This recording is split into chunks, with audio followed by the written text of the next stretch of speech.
So, kamusta po mga streetwise? Ako po si Takero Miyamoto at welcome po sa aking munting channel. So mga kababayan, isang mapayapang Biyernes Santo po sa ating lahat, no? So, connected naman po yung topic natin sa Biyernes Santo kasi po tungkol po ito sa CBCP.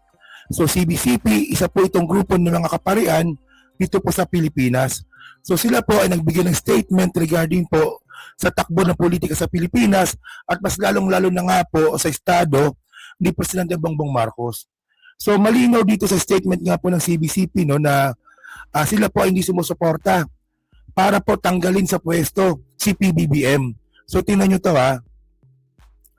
So basahin natin to. Sabi dito, based on reports from early 2026, the Catholic Bishops Conference of the Philippines has maintained a position of calling for accountability regarding corruption rather than supporting the removal or ouster of President Ferdinand Bongbong Marcos Jr. So sabi nga po ng malinaw naman yung sinabi no na ang sabi ng kaparian or ng CBCP na mas sinusuportahan po nilang accountability kumpara nga po dito sa pagpapatanggal nga po kay PBBM. So bakit kasi natanggalin kung wala namang kasalanan? O di ba? Alam niyo mga kababayan no, alam naman po natin na ang relasyon po ng kaparian sa pamilya Marcos. Hindi po talaga maganda hindi po talaga maganda yan from the start. Yun nga lang po no dahil nga po sa mga polisiya po ni Presidente Bongbong Marcos, nakita po ngayon natin na ang magandang relasyon po ngayon ng Catholic Church sa mga Marcos, especially kay PBBM. Wala yung si Aimee, yung may Celtic po yun no.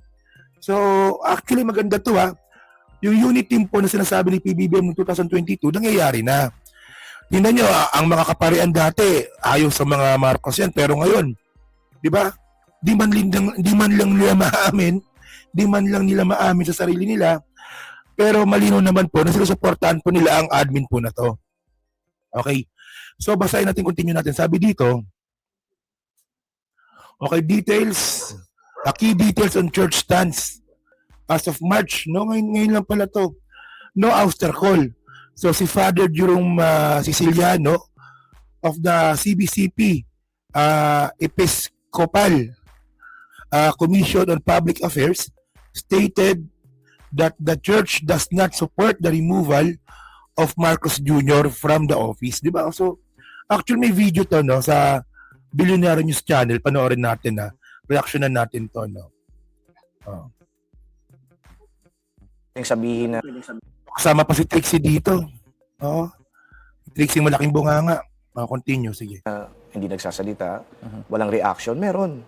Hindi ko lang din alam, siguro baka, it's being drowned by the noise. Political noise ito Kaya maaaring yung sinasabi ng simbahan, baka naman dinidismiss lang.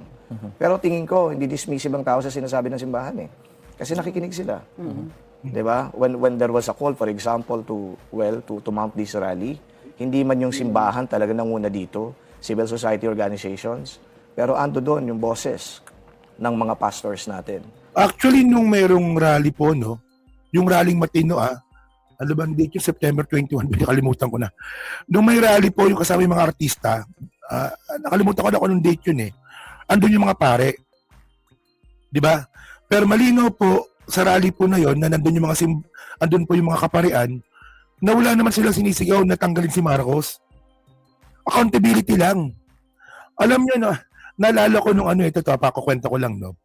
Naalala ko nung nung EDSA 1. Akala mo may alaala. Hindi napanood ko, no? Nung EDSA 1, di ba? Si Cardinal Sin po yung isa sa mga nag-udyok na mag-rally po sa EDSA. Di ba? Si Cardinal Sin po yun. At nakita naman po natin no, na habang nabubuhay si Cardinal Sin, na talagang ayaw niya sa mga Marcos. So isang malaking turn of event po talaga ito na nakita nga po natin no, na hindi man maamin. Sabi ko nga, hindi man maamin ng simbahang Katoliko, mas pabor po sila kay Marcos ngayon. Di ba pera lang kay Aimee? Continue natin, no? Sige.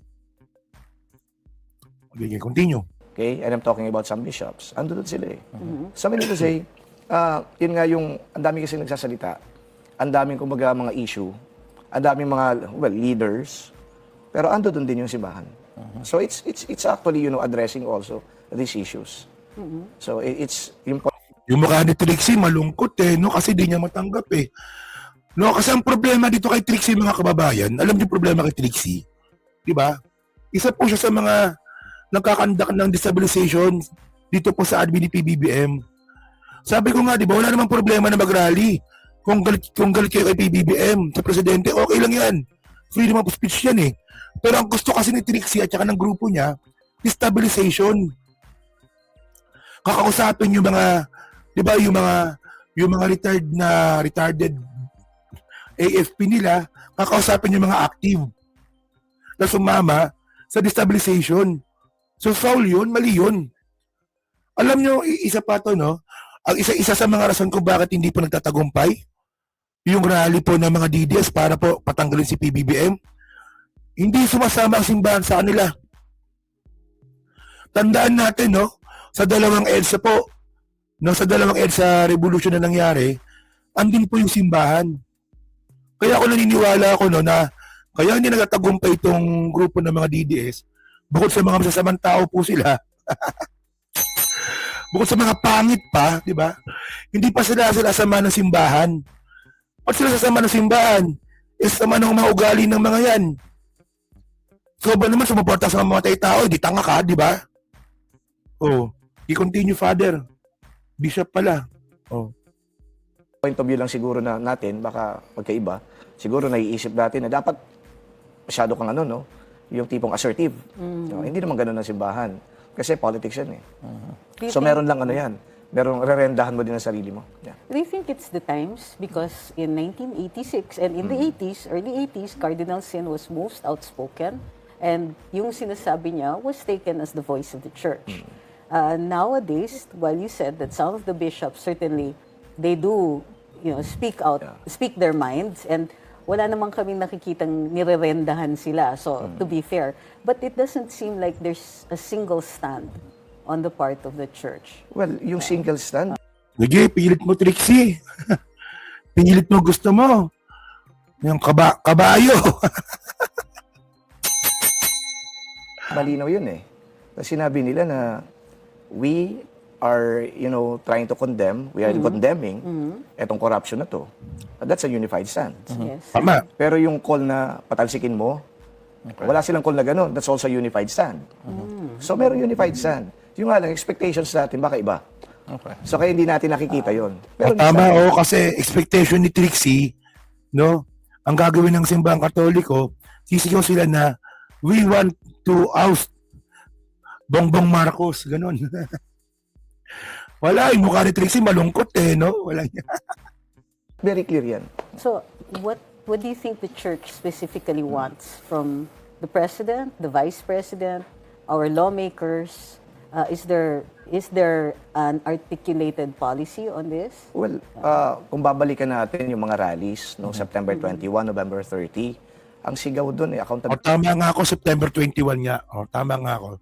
September 21 yung rally na kasama pa yung simbahang Katoliko at yung mga artista, di ba? Ano ba yung ibig sabihin ng accountability? Kung meron nagnakaw, dapat dalhin mo yan sa korte. Okay. Para litisin mo yan.